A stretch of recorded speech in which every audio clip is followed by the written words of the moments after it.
ይሄን ካየን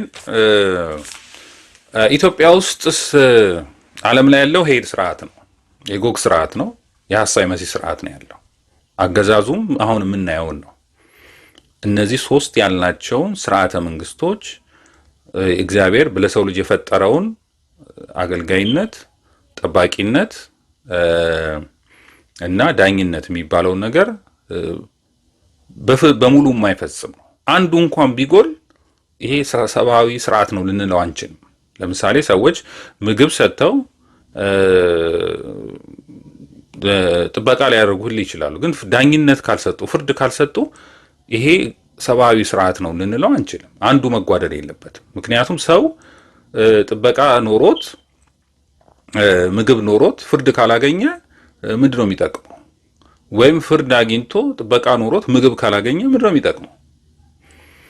ወይም ደግሞ ፍርድ አግኝቶ ምግብ አግኝቶ ጥበቃ የማያገኝ ከሆነ ምንድን ነው ጥቅሙ? ስለዚህ ሁሉም አንድ ላይ ሶስቱንም በተግባር የሚያደርግ ነው። እግዚአብሔርም ይሄን ነው የሚያደርገው ለሰው ልጅ። ሰው ልጅን ይጠብቃል፣ በሰው ልጆችን ይዳኛል፣ በሰው ልጅ ይፈርዳል፣ ሰው ልጆችን ይመግባል። ከነዚህ አንዱን ቢያስቀር ሰው መቆየት መኖር አይችልም። ስለዚህ ሶስቱንም ያደረገ መሆን አለበት። ህዝቡ እንዳይራብ ማድረግ መቻል አለበት። የሚገዛውን ህዝብ ሰው ፍርድ እንዳያጣ፣ ፍትህ እንዳያጣ ማድረግ አለበት። ሰው ጥበቃ እንዳያገኝ ማድረግ አለበት። ይሄን የማያደርግ ከሆነ የሰብአዊ ወይም እግዚአብሔር በጸጋ ለሰዎች የሰጠው ስርዓተ መንግስት አይደለም። ያ ሰይጣናዊ መንግስት፣ ያ የባቢሎን መንግስት ነው፣ ያ የቄሳር መንግስት ነው ማለት ነው እንጂ የክርስቶስ መንግስት ወይም የእግዚአብሔር መንግስት ነው ብለን አንጠራውም ማለት ነው። ይሄ እነዚህ ነገሮች ስለሌሉ፣ ስለዚህ ኢትዮጵያውያን መቼ ነው ጥንት ከነበራቸው ወይም ባለፈው እንዳየነው ኢትዮጵያውያን ከነበራቸው ስርዓት የወጡት መቼ ነው? እስከ ቅርብ ጊዜ እስከ አጼ ምኒልክ ጊዜ የነበረው ስርዓት ቅድም ያልናቸውን የያዘ ነው። ጠባቂነት አለ፣ አገልጋይነት አለ፣ ዳኝነት አለ። እነዚህን ተከትሎ ሄደ ነው። ይህም በግልጽ በአያታቸው ጊዜ እንኳን የተጻፉ መጽሐፍቶች አሉ። የንጉሱ ሚና ምንድን ነው የሚለው ነው። እነዚህ አንድ የመንግስት ስርዓት ደግሞ እንደ ድሮ ዝም ብሎ የሚተው አይደለም።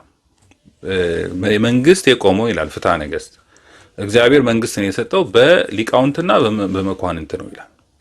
ስለዚህ እነዚህ ነገስታት ብቻቸውን የሚወስኑ ሳይሆኑ በሊቃውንትና በመኳንንት ውሳኔ የሚደረግ ነው እንደሆነ ይሄ በታሪካችን ሁሌ የምናየው ነው። በአጼ ምኒልክም ጊዜ አማካሪዎች አሉ፣ ሊቃውንት አለ፣ መኳንንቶች አሉ። እነሱ ናቸው የሚወስኑት ሁሉን ነገር። ንጉስንም ለመምረጥ እነሱ ናቸው ትልቅ ሚና ያላቸው እንጂ ልጅ ለልጄ ብሎ ነገር እንኳን አይሰራም በኢትዮጵያ ስርዓተ መንግስት፣ በዚህ ስርዓተ መንግስት ውስጥ። ምክንያቱም ሰውን ብቻውን የሚተው አይደለም። ሰው በተለያየ ምክንያት ተጽዕኖ ሊደረግበት ይችላል። በመንፈሳዊ ኃይልም ተጽዕኖ ይደረግበታል። ኢቭንፍ ንጉሱ ሲመረጥ ከተመረጠ በኋላ መንፈሳዊ ጥንካሬ እንዲኖረው መጽሐፍት ሁሉ እንዲጻፍለት የጸሎት መጽሐፍ፣ ምክንያቱም ሰይጣን እንዳይቆራኘውና ሰዎችን እንዳይበድል፣ ክፉ በደል እንዳያደርግ ማለት ነው። ይህም ደግሞ በክፋቱ የሚቀጥል ከሆነ እነዚህ መሳፍንትና ሊቃውንት የተባሉት በሱን ያስነሱትና ሌላ ንጉስ ይሾማሉ ማለት ነው። ይሄ ነበር የነበረው ስርዓት። ስለዚህ ኢትዮጵያ ውስጥ የነበረው ይሄ ስርዓት በዘመናዊ መንግስት ሲመጣ እንዴት ነበረ መሄድ የነበረበት? ከዛ ይልቅ እንዴት ከዛ ተቃራኒ የሆነው ሰይጣናዊ መንግስት እንዴት ወደ ኢትዮጵያ ውስጥ መጣ የሚለውን እናያለን። እንግዲህ ይሄ ዋናው ኢትዮጵያ ውስጥ አሁን ለደረስንበት ችግር የጋለጠን ቅኝ ገዢዎች ናቸው። የቅኝ ገዢዎች ፍላጎት ነው። ስለዚህ እንግዲህ የአድዋ ሽንፈትን የምናውቀው ነው። እንግዲህ ከአድዋ ሽንፈት በኋላ ምዕራባውያን ዝም ብሎ አልተቀመጡም። ለምንድን ነው የተሸነፍነው ብለው ይጠይቃሉ ራሳቸው። ለምንድን ነው በኢትዮጵያ የተሸነፍነው? ለምንድን ነው ማሸነፍ ያቃተን ብለው ለዛውም የተለያዩ ጥናቶች፣ የተለያዩ ጽሁፎች ይወጡ ነበር።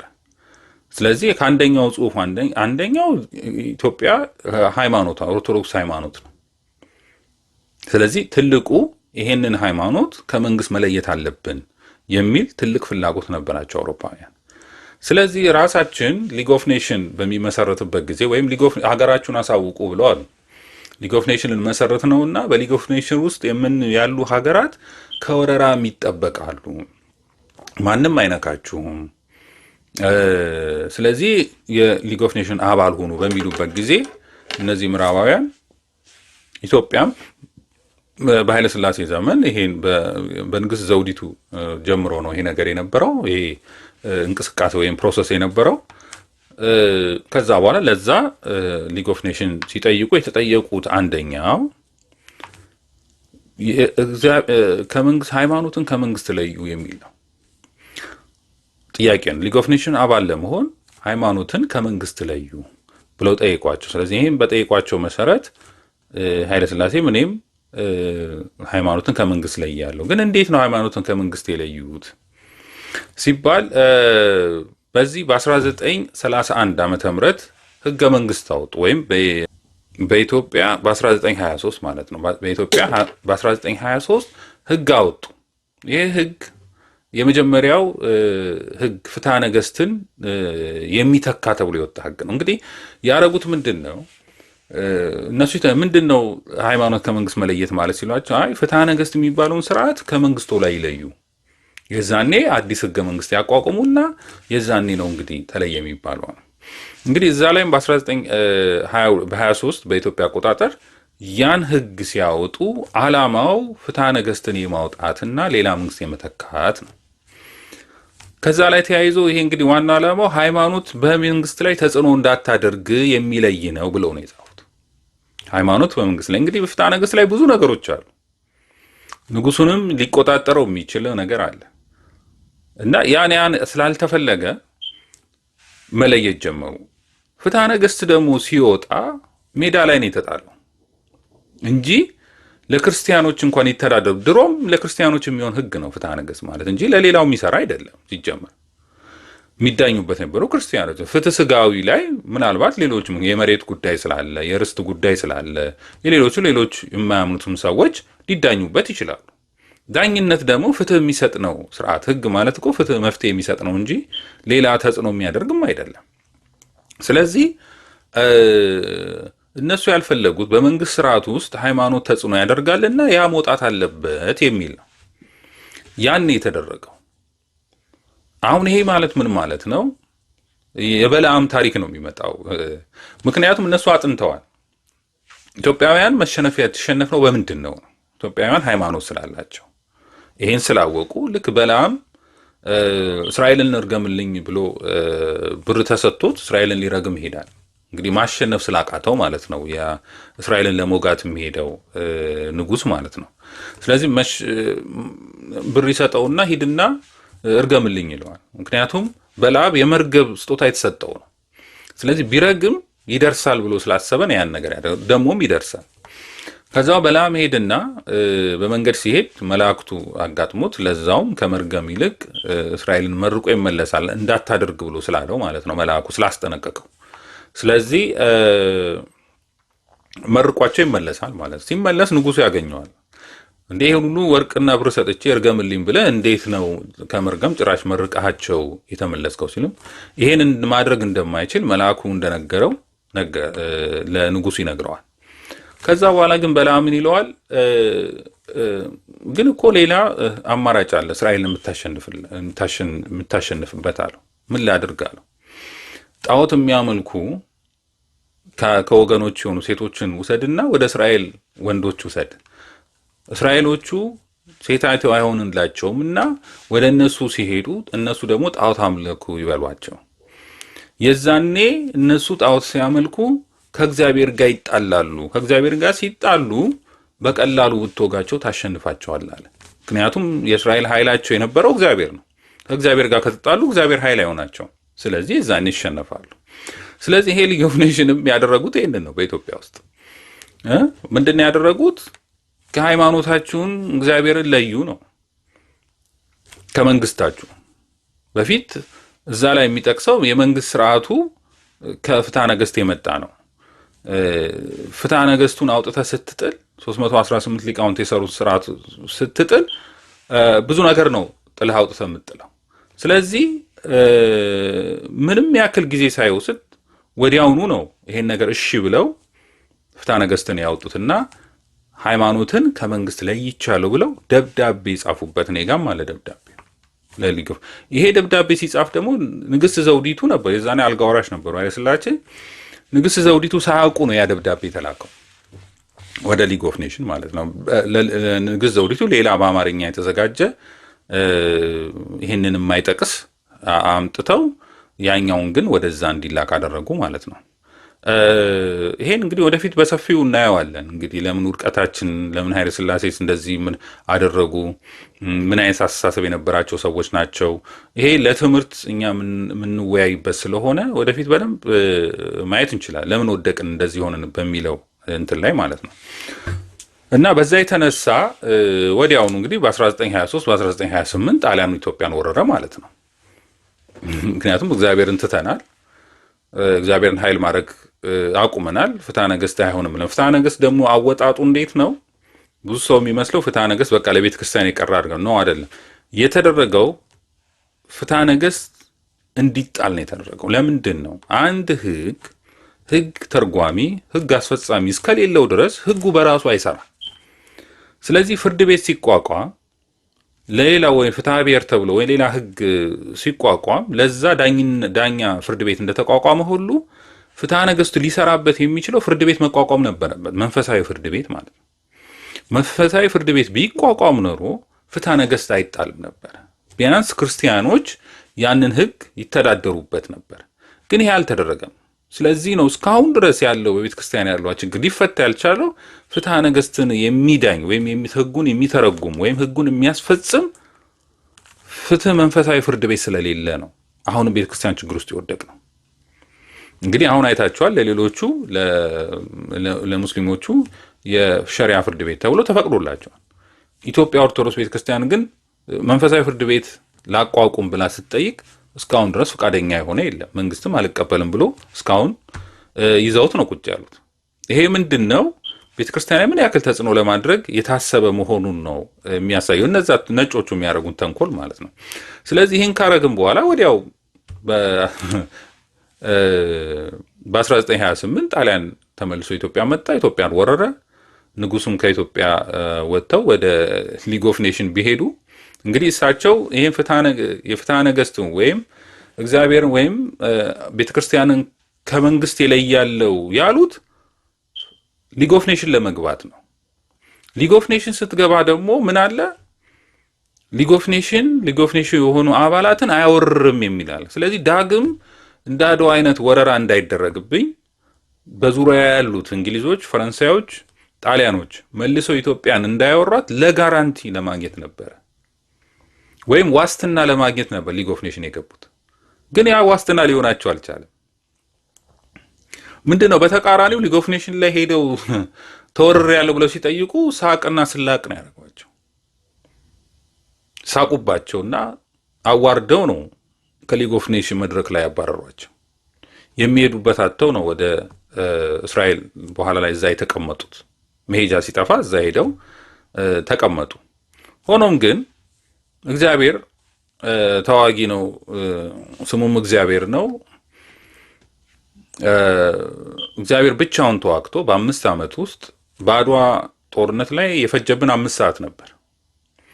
የዛን የነበረው ሙሉ ለሙሉ በእግዚአብሔር ላይ መታመን ነበር። እዚህኛው ላይ ግን በእግዚአብሔር የመታመኑ ነገር ቀርቶ በሊግ ኦፍ ኔሽን ነበር። ሊግ ኦፍ ኔሽን መተማመኛ ሆኖ አልተገኘም። ተመልሶ ግን እግዚአብሔር ሀገሪቱን ማዳን ስለፈለገ በራሳቸው በካዱት ሊግ ኦፍ ኔሽን የጀርመንን መንግስት አስነስቶ አውሮፓን አተራምሶ ንጉሱም በ5 ዓመታቸው ተመልሰው እንዲመጡ አደረገ። የአድዋ ጦርነት 5 ሰዓት ነው የፈጀው። ይሄኛው ደግሞ በ5 ዓመት ተመልሰው እንዲመጡ አደረገ። ይሄን ያደረገው እግዚአብሔር ነው ብቻውን ተዋግቶ። የሁለተኛ ዓለም ጦርነት ባይነሳ ኖሮ፣ እርስ በራሳቸው አውሮፓ ባይፋጁ ኖሮ የኢትዮጵያ ነጻነት አይገኝም ነበር። እንደዚሁ በቅኝ ግዛት እንደሆንን እንቀር ነበረ ማለት ነው። ስለዚህ ከዛ በኋላም ንጉሱ ተመልሰው ቢመጡም በ1955 እንደዚሁ ጭራሽ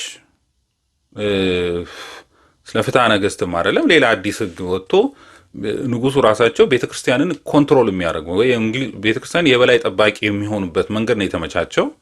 ከዛ በኋላም ተመልሰው ንስሐ የገቡበት ነገር የለም። አሁን ስለምናወራው ስለ ፖለቲካው ስርዓተ መንግስት እንዴት በኢትዮጵያ ውስጥ እንዴት ተሸርሽሮ ወጣ። መጀመሪያ ንጉሱ ይህን ክፍተት አሰሙ። ከዛ በኋላ እንግዲህ ይህን ተከትለው ትምህርት ቤቶች ተከፈቱ። በሙሉ እነዛ የትምህርት ሲስተሞቹ በሙሉ በፕሮቴስታንት ቁጥጥር ስር እንዲሆን ገቡ። ራሱ የፕሮቴስታንት ተጽዕኖ ከፍተኛ ሆነ በኃይለ ሥላሴ መንግስት ውስጥ ማለት ነው።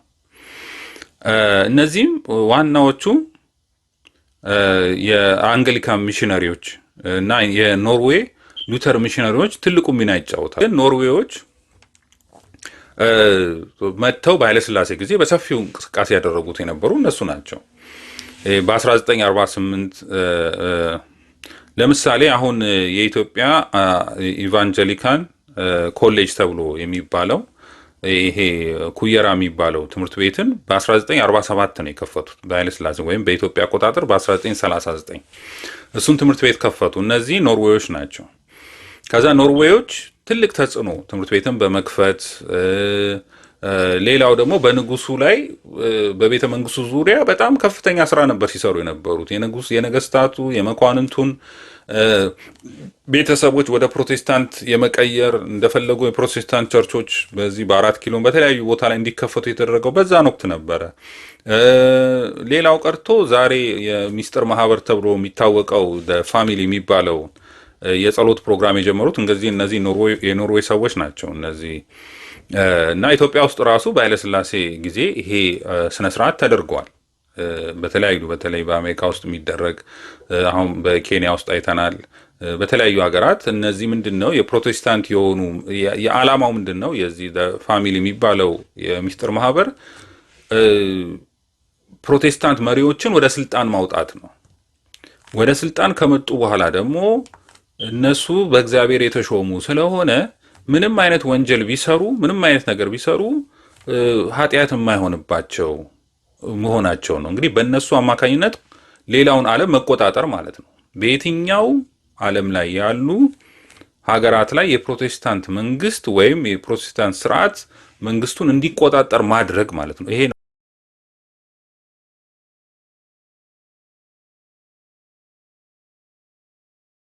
ነው የማህበሩ ዓላማ። ስለዚህ ይሄን ደግሞ በዛው በኃይለ ሥላሴ ጊዜ ጀምሮ ይሄን ነገር ጀምረውት ነበረ። አሁን ያው በመጨረሻ ተሳክቶላቸው ኢትዮጵያ ውስጥ ያንን ማድረግ ችለዋል ማለት ነው። ግን ወደዛ እንዴት መጣን የሚለውን ነው እንድናየው። ከዛ በኋላ እነዚህ በትምህርት ቤቶች በምናምን አማካይነት ከፍተኛ ተጽዕኖ አድርገው የፕሮቴስታንቶች እንትኖች ማለት ነው። ከዛ በኋላ ይሄ የፕሮቴስታንት ሙቭመንት በትምህርት ቤት ውስጥ የነበረው ምን አደረገ ነው በኋላ ላይ ወደ ደቡብ ሄደው በምዕራብ ኢትዮጵያ ሄደው በተለይ የወለጋን ኦሮምኛ ቋንቋ ተናጋሪዎችን በሙሉ ወደ ፕሮቴስታንትነት ቀየሯቸው። ወደዛ ቀየሯቸው እንዲያደርጓቸውም ተፈቀደ። ውጤቱ ምን ሆነ ነው? በኢትዮጵያ ውስጥ የለውጥ እንቅስቃሴ ለማምጣት ትልቅ ሚና የሰሩት እነዚህ የፕሮቴስታንት እምነት ተከታይ የነበሩ ናቸው በአብዛኛዎቹ ማለት ነው። ደርግም መፈንቅለ መንግስቱን ካረገ በኋላ እነዚህ ሜሶን የምንላቸው ኦነግ የምንለው ኢሃፓ የምንላቸው ድርጅቶች ፕሮቴስታንት እምነት ተከታዮች፣ ሌሎቹ ደግሞ የካቶሊክ እምነት ቄስ ሁሉ ተከታይ የነበሩ ናቸው። ለምሳሌ እናንሳ። ኃይሌ ፊዳ የሚባለው ሜሶን ነው፣ የፕሮቴስታንት እምነት ተከታይ ነው፣ የወለጋ ሰው ነው። ባሮ ቱምሳ የሚባለው የኦነግ መስራች ሊቀመንበር የነበረው ፕሮቴስታንት እምነት ተከታይ ነው፣ እሱም የወለጋ ሰው ነው። ጉዲና ቱምሳ ደግሞ የዚህ የኢቫንጀሊካን መሪ የነበረ የእሱ ወንድም የነበረ የኦነግ መስራች ነው እሱ። ለዛም አሁን እንደፈለጉ ስሙን የሚያነሳሱት የእሱን ነው። እና ይህንን ሰው ከሞተ በኋላ መቃብሩን ለመጎብኘት የጀርመኑ ቻንስለር ራሱ ኢትዮጵያ ውስጥ መጥቶ ነበረ እሱን ለማየት መቃብሩ ጋር ማለት ነው። እና ይሄ ብርሃነ መስቀል ደግሞ የሚባለው የካቶሊክ ቄስ የነበረ ነው። እሱም የኢሃፓን ሊቀመንበር የነበረ የትግራይ ሰው ነው። እና እነዚህ የምናያቸው ጸረ ኦርቶዶክስን እንቅስቃሴ አብረው ያስኬዱ የነበሩ ናቸው። በተለይ በዋናነት የሃይማኖትና መንግስት መለየት አለበት ብለው በዋናነት የሚያቀነቅኑ የነበሩ ናቸው። በወቅቱ የነበረው የነ ኃይለ ፊዳ ሜሶን ፕሮግራም ብናይ ሃይማኖትና መንግስት የተለየ ነው ብለው ትልቁ የሚያነሱት ነገር ነው። ከኃይለ ሥላሴ ጊዜ የጀመረው ከሊግ ኦፍ ኔሽን ፈረንጆቹ የሰጧቸውን የነበረው ዋናው ነገር ሃይማኖትና መንግስት መለየት አለበት የሚል ነው። በሌላ ዓለም ላይ ሃይማኖትና መንግስት ተለይቶ አይታወቅም። በሌላ ዓለም ላይ በአሜሪካ ውስጥ ሃይማኖትና መንግስት የተለየ አይደለም። በአውሮፓም የተለየ አይደለም። ለምሳሌ አሁን የጀርመን ያለው የፖለቲካ ፓርቲው ራሱ ጀርመን ክርስቲያን የሚባል ፓርቲ አያችሁ፣ ለራሳቸው ሲሆን ፕሮቴስታንቶቹ የበላይነት ስላለ በእነሱ ሀገር ላይ፣ ስለዚህ ሃይማኖትና መንግስት የተለየ አይደለም። በላቲኖቹም ቢሆን በካቶሊኮቹም ቢሆን እንደዛ ጣሊያን ውስጥ የሃይማኖት ፓርቲ አለ የካቶሊክን እምነት የሚያቀነቅን። በዓለም ላይ አረቦችን ብናይ የሃይማኖት ተጽዕኖ አለ። በየትኛውም ዓለም ላይ ብንሆን የሃይማኖት ተጽዕኖ ዓለም ላይ ራሱ ያለው ልዩነት በሃይማኖት የመጣ አይደለም ወይ? ምዕራብና ምስራቅ ተብሎ የተለየው እኮ በሃይማኖት ነው፣ በካቶሊክና በኦርቶዶክሱ። ዓለም ላይ የምናየው ጦርነት ራሱ በሃይማኖት አይደለ ወይ? ሚድል ኢስት ላይ ምናምን በእስራኤልና በአረቦች መካከል ያለው ሃይማኖት አይደለም ወይ? ስለዚህ ጦርነት ምንም ሃይማኖት የሌለበት የለም። ፖለቲካ ስርዓትም በአሜሪካ ውስጥም ብናይ በየትኛውም ብናይ ሃይማኖት ትልቅ ቦታ አለው። ለምንድን ነው ኢትዮጵያ ውስጥ ሃይማኖትና መንግስት የተለየ ነው ቶሎ ብለው የሚሉት? ለምንድን ነው አሁንም ራሱ የእስክንድር ፓርቲ ቶሎ ብሎ ሃይማኖትና መንግስት የተለየ ነው ብሎ ያስቀምጥበት አሁን በፈጠረው ፓርቲ ላይ ማለት ነው? ለምን ይመስላችኋል? ሁሌም ቢሆን የምዕራባውያን ፍላጎት፣ ሁሌም ቢሆን የጎግስ ፍላጎት ወይም እነሱ ናቸው ዓለምን እየገዙ ያሉት ብለናል። የሐሳዊ መሲህ መንግስት የምንለው ማለት ነው። ሁሌም ሃይማኖትን ካመጣን ሃይማኖት ማምጣት ማለት ምን ማለት ነው? እግዚአብሔርን የሚያምን ሰው እንዳይመጣ ነው። ኦርቶዶክሳዊ የሆነ መንግስት ወደ መንግስት እንዳይመጣ ነው። ያ ነው ተቃውሞ። ሌላ ሃይማኖትና መንግስት የተለየ ነው ማለት ኦርቶዶክሳዊ የሆነ ሃይማኖት ያለው እግዚአብሔርን የሚያምን የሚጸልይ ወደ መንግስት እንዳይመጣ ማድረግ ነው። አይችሉትማ። ይሄን ነው አላ። ምክንያቱም እነሱ የሚጠቀሙት ስጋዊ ኃይል ብቻ ሳይሆን መንፈሳዊ ኃይልም ይጠቀማሉ። ሴጣናዊ ኃይል ይሄ የሚታወቅ ነው። ከዚህ በፊት እንዳነሳው ታቦተ ጽዮንን ፍለጋ የሳይኮ ምናምን ተጠቀሙ የሚባለው እንግዲህ ሳይንቲፊክ አይደለም። ይሄ ነገር በሳይንስ የተረጋገጠ አይደለም። ግን ይሄን ተጠቅመው የስለላ ስራ ይሰራሉ በዓለም ላይ ያሉ የስለላ ድርጅቶች። እሱ ብቻ አይደለም፣ መንፈሳዊ ኃይልም ይጠቀማሉ። ያጋንንታዩ መናፍስት ጠሪዎችንም ተጠቅመው ሰውን ይሰልላሉ፣ ሀገራትን ወይም ሀገራትን እንዲቆጣጠራሉ። ስለዚህ ፕሮቴስታንት እምነት አፍሪካ ውስጥም ሲመጣ ጥቁር ገነት እንዲገባ ብለው አይደለም። ጥቁር ገነት እንዲገባ በምድር ላይ መከራውን የሚያሳዩትን ህዝብ ሀብቱና ሪሶርሱን እየወሰዱ በባርነት እየወሰዱ ጉልበቱን እውቀቱን የሚጠቀሙበት ህዝብ ገነት ይግባ ብለው እምነት አያመጡለትም።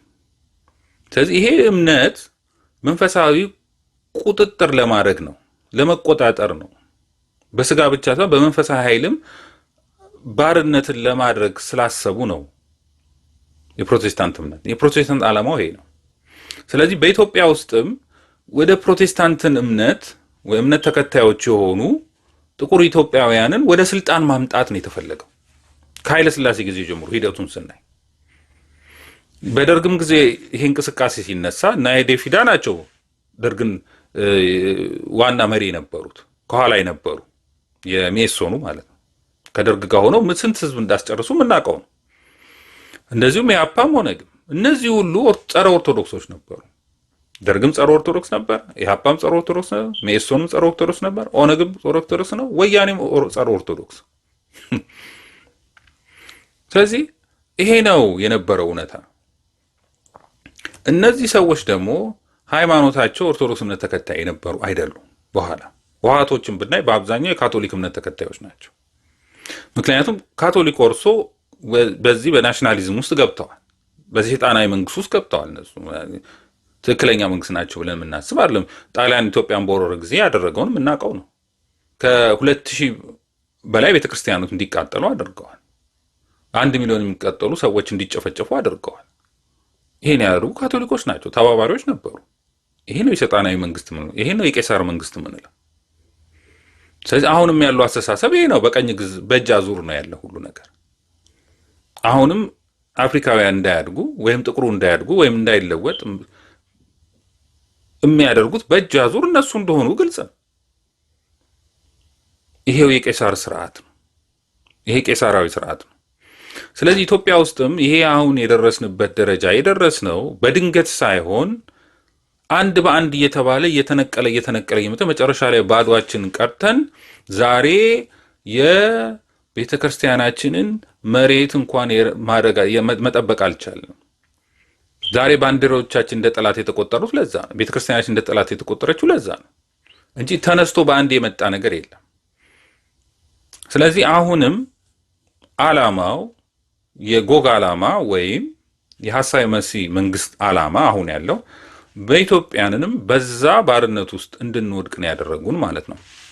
እዚህ ኢትዮጵያ ውስጥ የመጣው እነዚህ የሶሻሊስት ኃይሎች በሙሉ የፕሮቴስታንት እምነት ተከታዮች ልክ እንደ መጀመሪያውኖቹ እንደ ማርክስ ሌኒስ ተከታይ እንደ ማርክስ ሌኒስ በሙሉ ፕሮቴስታንት እምነት ተከታይ እንደነበሩ ነው። ሐሳቡን የሚያመጡት ከሉተር እንደሆነ ሉተር የነሱ ጀግና እንደሆነ እንደሚናገሩ ሁሉ እነዚህም እነ ኃይሌ ፊዳ እነ ባሮ ቱምሳ እነ ጉዲና ቱምሳ የነበሩ የፕሮቴስታንት እምነት ተከታዮች ሐሳቡን የሚያመጡት የሪቮሉሽን ከዚህ በፊት ነጋሶ ጊዳዳ ተናግረውታል። ሐሳቡንም የሶሻሊዝም ደጋፊ የሆኑበት ዋናው ምክንያት ከዚህ ከነበራቸው ከፕሮቴስታንት እምነት እንደሆነ ኢትዮጵያ ውስጥም የነበረው ሪቮሉሽን ምን አይነት መንግስት መጣን ሲል በማን በኩል መጣ ስናል ሂደቱ የነበረው ይሄ ነው። ስለዚህ ራሳቸው ኃይለ ሥላሴ በከፈቱት ትምህርት ቤት ውስጥ በውድም ሆነ በግድ ከእናቶቻቸው ከቤተሰቦቻቸው ተወስደው ባዳሪ ትምህርት ቤት ባደጉ በፕሮቴስታንት ትምህርት ቤቶች ባደጉ ሰዎች ነው ዛሬ ይሄ ሁሉ ነገር የመጣው። ስለዚህ እነሱን ትምህርት ቤት ከፍተው ነው ይሄ ሁሉ ነገር የደረሰው ማለት እንችላለን። እና ከዛ በኋላ ደርግም መጣ ወደቀ። ከዛ በኋላ ደርግም ይሄ ያደረገው ይሄንን ነው። ኦርቶዶክስ ቤተክርስቲያንን መምታት ነው። ንብረቷን ገንዘቧን በሙሉ ዘረፈ። ቤተክርስቲያኗን ርስቷን ሁሉ ወረሰ። ዛሬ አብነት ተማሪዎችን ትምህርት ቤቶችን መጠበቅ ያልቻለችበት ዋና ምክንያት እነዚህ የነበሩትን ርስቶቿን ስላጣች ነው። ቤተክርስቲያን መሬቶቿን ስላጣች። ስለዚህ ዛሬ አብነት ትምህርት ቤቶች መተካት ያልቻለው ለዛ ነው። ስለዚህ መሰረታዊ በሆነ መንገድ ነው ደርግ ቤተክርስቲያንን ሲያጠፋ የነበረው። ከዛ እሱን ተከትሎ የመጣው ህወሓትም እንደዚሁ ነው። ኦርቶዶክስ ነው ቤተክርስቲያንን ጥላቻ የነበረው። ቤተክርስቲያናት ሲቃጠሉ በተለይ በእነዚህ በኦነግ አባላት የሆኑ ወይም በኋላ ኦፒዲዮም ኦነግ ለኔ አንድ ናቸው እና እነዚህ ሁሉ አማካኝነት ቤተክርስቲያን ስትጠፋ ዝም ብሎ ሲመለከት የነበረ ነው። ለዛውም የአማራና ኦርቶዶክስ ጥላቻ እንደነበረባቸው በግልጽ ተናግረዋል። ለማጥፋት እንደተናገሩ ለምን ቀብረናቸው አልነበረ ወይ ብለው እስከ መናገር ድረስ የደረሱበት ነው። ስለዚህ ዋናው ነገር አሁንም ያለን ስርዓት ከደርግ በኋላ ወይም የመጣው ስርዓት የደንበኛ ሰይጣናዊ መንግስት የሆነው ለዚህ ነው ፍትህ የሌለው ያለ ፍትህ ሰው ሲገደል የነበረው። ለዚህ ነው ህዝቡ ርስቱን ያጣው። ርስት የሌለው ህዝብ ሀገር የለውም፣ ባሪያ ነው። መሬት የመንግስት ነው በሚል ህዝቡን ባለ ርስት የነበረውን ህዝብ ርስት አልባ አደረጉት። ይሄ ማለት ባርነት ማለት ነው። ያን ርስት እኮ ጠብቀው ያን መሬት ቆይተው እኮ በኋላ በኢንቨስትመንት ስል ለባዕዳን ለመስጠት እኮ ነው። ስለዚህ ህዝቡ የሀገሩ ባለቤት እንዳይሆን ማድረግ ማለት ነው። የቅኝ ግዛት ነው ይሄ። ስለዚህ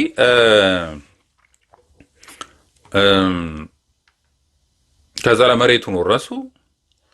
ዳኝነት የሚባል ነገር የለም፣ ጥበቃ የሚባል ነገር የለም፣ አገልግሎት መስጠት የሚባል ነገር የለም። እነዚህ መሰረታዊ የሆኑ ሰብአዊ የሆኑ መንግስቶች በሙሉ ፈራረሱ ማለት ነው። በተለይ ፍትህ የሚባል ነገር በፍጹም የሚታሰብ አይደለም።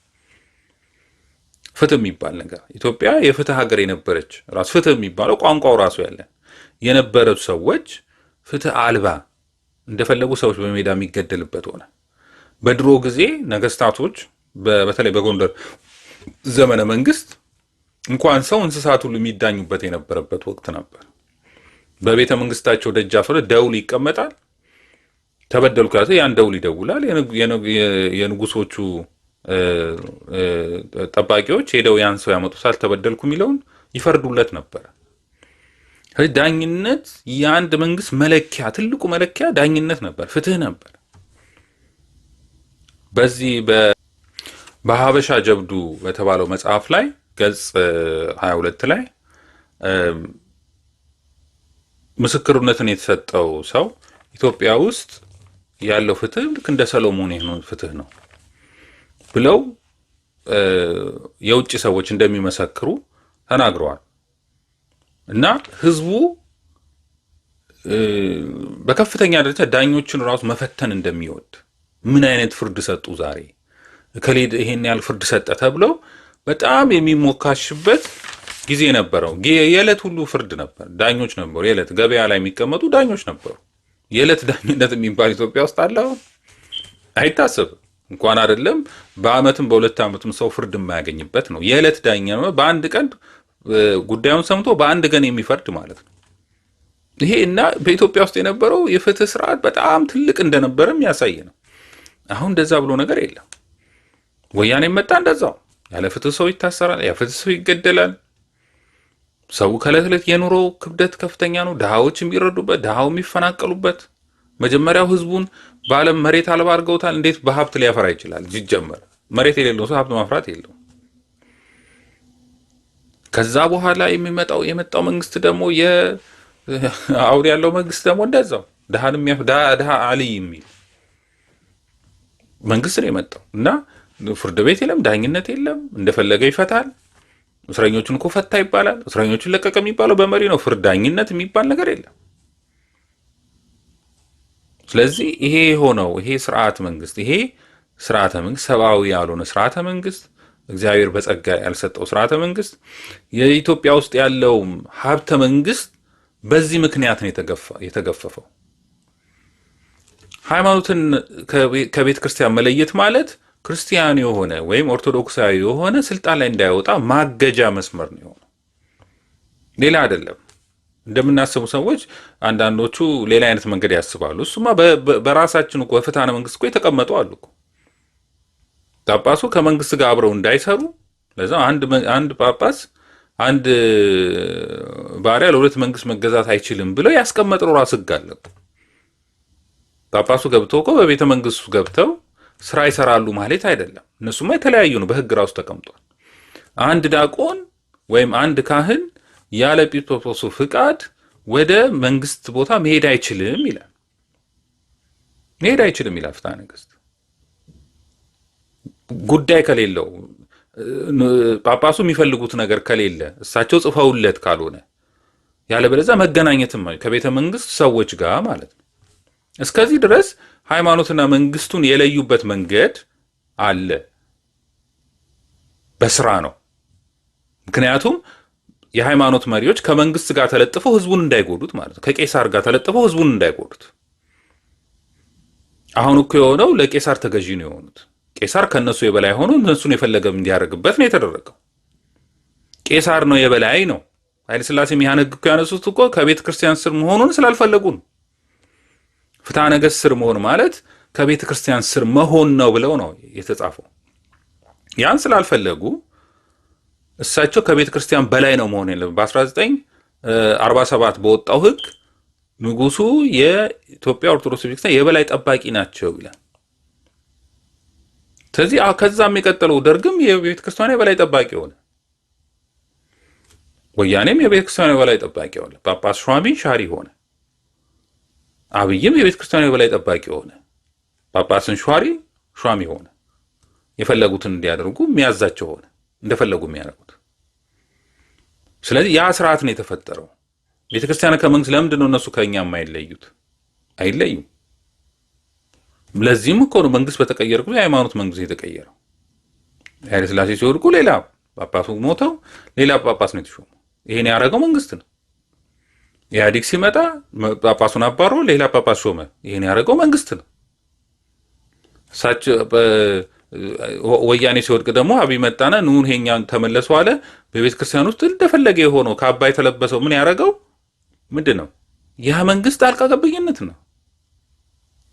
ስለዚህ ሃይማኖትና መንግስት የተለየ የመንግስት የቤተ ክርስቲያኑ አስተምሮ ፍቃድ ከቤተ መንግስት ይለይ ነው እንጂ መንግስት ሃይማኖትን አይቆጣጠር አይደለም። ያ ነው የተፈለገው። ማለት ተው ይሄን አታድርግ ይል ነበር ፍትሐ ነገሥት ላይ። ባለፈው እንዳነበብኩላችሁ ፍትሐ ነገሥት ላይ መንግስት ሊከተላቸው የሚገባቸውን ተቀምጠዋል። በሰዎች ላይ በደል ማድረስ እንዳለበት፣ የህዝቡ መሬት መቀማት እንደሌለበት፣ ለቤተሰቡ ማያዳላ መሆን እንዳለበት እዛ ላይ የተቀመጡ ነገሮች አሉ። ስለዚህ ያ ነገር ተግባራዊ እንዳይሆን ነው እንደፈለጉ መሆን ስለፈለጉ ነው ቤተክርስቲያንን ከሃይማኖት መለየት ይችላል። ለእግዚአብሔር አንገዛም ብለው ነው ራሳቸውን ከመንግስት ይልቁ የዛኔ ውድቀታችን የጀመረው ማለት ነው። ስለዚህ አሁንስ ወደፊት ይህን ነገር መመለስ እንችላለን ወይ ነው ዋናው ነገር። ያ ወደ መፍትሄ እንመጣ ነው። እስካሁንም የቆየሁበት ምክንያት ሳይገባን ምንም ነገር እንዳናረግ ነው። ሳይገባን ብዙ ጊዜ መንግስት በተቀየሩ ሌላ መንግስት እንፈልጋለን። ዝም ብለን መሪ የመፈለግ ፍላጎት አለ። ይሄ ጣዖት አምልኮ ነው። መሪ ዝም ብሎ ስርዓት ነው እንጂ የምንቀይረው፣ መዋቅር ነው እንጂ የምንቀይረው። መቀየር ያለበት ግለሰብ አይደለም።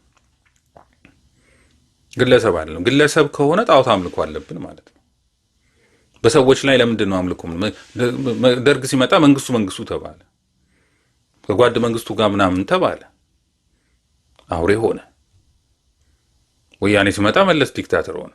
እነሱ የሚፈልጉት ይሄንን ነው። ዲክታተር እንዲመጣ ነው የሚፈልጉት እንጂ ስርዓት መዋቅር እንዲስተካከል አይፈልጉም። ስለዚህ ይሄን ማድረግ የምንችለው እኛ ነን። በተለይ ኦርቶዶክሳውያን በቀላሉ ምንም ሳንችል በፍላጎታችን ብቻ ነገሮችን ማስተካከል ይችላል። መንግስት መቀየር በጣም ቀላል ነው። በጣም ቀላሉ ነገር ኢትዮጵያ ውስጥ መንግስት መቀየር ነው። ችግሩ የሚመጣው ስርዓት ምን አይነት ስርዓት ነው የሚለው ላይ ተነጋግሮ ለዛ ይሄን ያክል ስርዓት ነው የሚያስፈልገን ብሎ ማምጣት ነው። ወደዛ ነው አሁን ሂደታችን የሚሄደው። እነዚህ ተፈጥሯዊ የሆኑትን እነዚህ ሰብአዊ የሆኑትን ይሄንን ጸጋ እግዚአብሔር ያለበትን ስርዓተ መንግስት ወይም ሀብተ መንግስት የምንለውን ወይም ደግሞ እግዚአብሔር በጸጋ ለህዝቦች የሰጠውን ስርዓተ መንግስት እንዴት ማምጣት እንችላለን? አሁን ባልንበት ዘመን እንዴት ነው ይሄን ነገር ተግባራዊ ማድረግ የምንችለው? እንዴት ነው ጠባቂነትን ማድረግ የምንችለው? እንዴት ነው ዳኝነትን መፍጠር የምንችለው? እንዴት ነው አገልጋይነትን መፍጠር የምንችለው የሚለውን ወደፊት በደንብ እናየዋለን።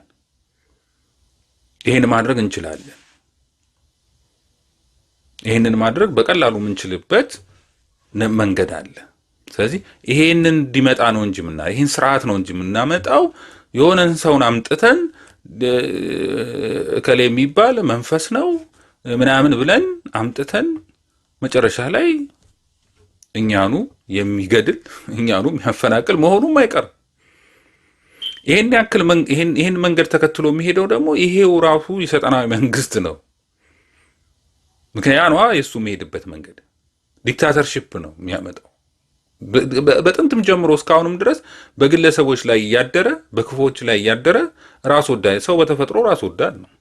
ራስ ወዳዱነቱን ካልተቆጣጠርከው የዚህ ደግሞ ምንጩ ፍቅር ስለሆነ ሰው ራሱን ከወደደ ራሱን ዘላለማዊ አድርጎ ስለሚቆጥር ሰይጣን እንደፈለገ መጫወቻ ነው የሚያደርገው።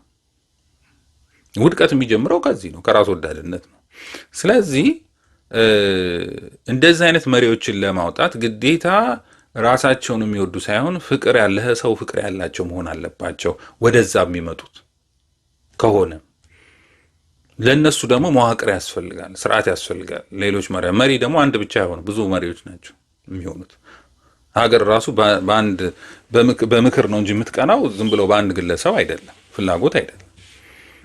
ስለዚህ ያንን ስርዓት እንዴት ነው የምናመጣው የሚለውን ወደፊት እናየዋለን። ለዚህ ነው ወደኋላ ተመልሰን ከምንጩ ጀምሮ መምጣት ያለብን። ዝም ብሎ መቃወም መፍትሄ አይደለም።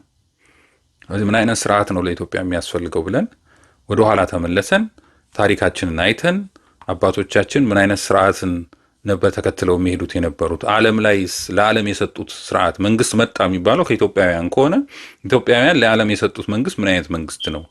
ኢትዮጵያውያን ለዓለም የሰጡት ጠባቂነት፣ ዳኝነት እና መጋቢነት ወይም አገልጋይነት የሚለውን እናያለን ማለት ነው። እና ያን ስርዓት እንዴት ነው ማምጣት የምንችለው? እንዴት ነው ለየብቻቸው በተቋም አድርገን የምናስቀምጣቸው? ከዛው ላይ የትኛው የቱን ይይዛል የሚለውን በሚቀጥለው ላይ በዝርዝር እናመጣለን። ስለዚህ ይሄ ከገባን የወደቅንበት ነው በራሳችን ፍላጎት ያመጣ ነው፣ ሌላ ነገር አይደለም። ራሳችን ፈልገን ጥበቃ እናገኛለን ብለን ከእግዚአብሔር ጥበቃ ይልቅ የአውሮፓውያን ጥበቃ የተሻለ ነው ብለን እነሱ ጋራንቲ ይሰጡናል ብለን እስከ ዛሬ ግን የጠብቀውን የነበረው እስከ አድዋ ጦርነት ድረስ ጠብቀውን የነበረው እግዚአብሔር ነበር። አባቶቻችን ታቦታቸው መስቀላቸውን እየያዙ እግዚአብሔርን ሳያስቀይሙ እግዚአብሔርን ኃይል አድርገው ነበረ በፍጹም እምነት እግዚአብሔር ጠብቋቸው የነበሩት። ያ እምነት ግን ተሸረሸረ። የተሸረሸረ ጊዜ 5 ዓመቱ መከራ ኢትዮጵያ ውስጥ ወረደ። ከዛም እንኳን ወጥተን ተመልሰን ወደዛው ወደ ነበርንበት መመለስ ሲገባን ያም ባለማድረጋችን ጭራሽ የባዕዱን ስርዓት ሃይማኖት ሁሉ እንዲመጣ አድርገን ከእንደገና በራሳቸው ላይ መፈንቅለ መንግስት ራስን እግዚአብሔር ምንም እኮ የሚሆነው ነገር የለም እኮ ራሳችን ነን። ስለዚህ ራሳችን ባመጣ ነው ስለሆነ ከታሪካችን ስተታችንን አውቀን ታርመን ራሳችን ደግሞ መልሰን ማምጣት ወደ ነበርን ማምጣት እንችላለን። ያለበዛ አንችል። ምክንያቱም ቅኝ ግዛት አሁንም አለ። አሁንም እያየን ነው እኮ አፍሪካ ውስጥ እያየን አይደል? እንደግ ሲሉ እንደ አታድጉም እኛንን መሪ ምን ምሰጥላችሁ እያሉ ነው አይደል እንዴ? ስለዚህ ቅኝ ግዛት አልቀረም። አውሮፓውያን አሁንም ሌላ ሪሶርስ የላ ህዝብ ብዛታቸው አሁንም ከድሮ ከበለጠው እጥፍ ነው ያለው። ለዛ ሁሉ የሚመግቡትን ይፈልጋሉ። ለዛ ሁሉ ሪሶርስ ይፈልጋሉ። ስለዚህ አፍሪካውያን በራሳቸው የሚታዘዝ መሪዎችን ነው እንጂ የሚፈልጉት በራሳቸው ነፃ የሆነ መሪ እንዲኖር አይፈልጉም። ያን እንዳያደርጉ ደግሞ እነሱ ኃይላቸው ከፍ ያለ ነው፣ ከኛ የተሻለ ነው። እኛ ኒኩለር የለንም፣ እኛ የጦር ኃይል የለንም። ያለን አማራጭ ኃይላችን እግዚአብሔር ነው። እግዚአብሔርን ከያዘን ግን ሁሉ ነገር ማድረግ እንችላለን። ምንም ነገር ማድረግ እንችላለን። ያ ፍላጎት ብቻ ነው። ካሳደርን ሁሉ ነገር መቀየር እንችላለን። አሁን የሚደረጉትም የፋኖን የአርበኝነት ትግል ለመጥለፍ ብዙ ነገር እየተደረገ ነው። የዛኔ ነው ለዛውም ይሄ ለኢትዮጵያ ምን አይነት ስርዓተ መንግስት መምጣት አለበት የሚለው ላይ ሐሳቡም የተነሳው። ምክንያቱም ይሄን እነሱ እያደረጉት የነበሩት ነገር ምን ሊያደርጉ ይችላሉ? ይሄንን ኢትዮጵያን ለነጻነት የሚያደርጉት ወይም የአማራ ህዝብ ወይም ኦርቶዶክሱ ነጻነት የሚያደርገውን ትግል እንዴት ሊጠልፉት ይችላሉ? እንዴት ነው በራሳቸው የሚያስገቡት ብለን በማሰብ ነው ይሄ እነዚህ ስርዓቱ መንግስት ዝርዝር የተገባውና ስለነበረን ጊዜ እግዚአብሔር የተመሰገነ ይሁን። እንግዲህ በሚቀጥለው ይሄን የመፍትሄውን ሐሳብ ይዘን እንመጣበት ይሆናል።